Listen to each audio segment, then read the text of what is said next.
Nếu nó giống như người ta muốn chỉ ít thôi nhá, cho nên giờ giống như thế là tao cho tụi nó nó xin cho ra, thế giống như người thế là tao chỉ tao cho này cho hư hoa là tự chọn cho tụi nhà nó.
Vì hai tia tụi nhà nó nữa lo thâu lại,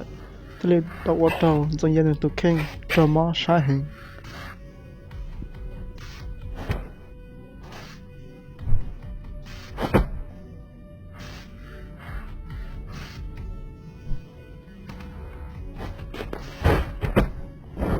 Cho nên nó toàn giống như nó sai hình lại, cho nên là giống như thế nên tao thâu nửa lúc bảo hậu là do cho đi của một chỗ quả này tụi sĩ phứ, tao mót trâu nửa cho là hậu. Thế còn gì nữa rồi, còn nhiều chắc có một giờ, chắc có tới chậm cho tụi nhà nó đùa. Nên là thế tao thọ nó tụi sĩ phứ chắc hư hoa là trong đời nó tụi khen. Nên chắc có lo nữa theo lý, chắc có một giờ là tới chậm cho tụi nhà nó đùa lại.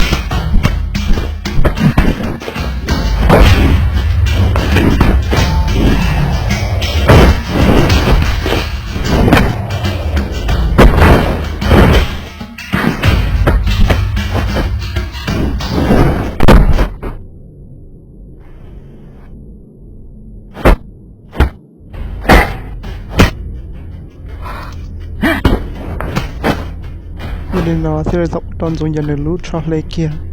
tất cả nó xứ ở tròn dùng dần để tụi khen tao chỉ hành, tất cả đời thế tao tất cả món này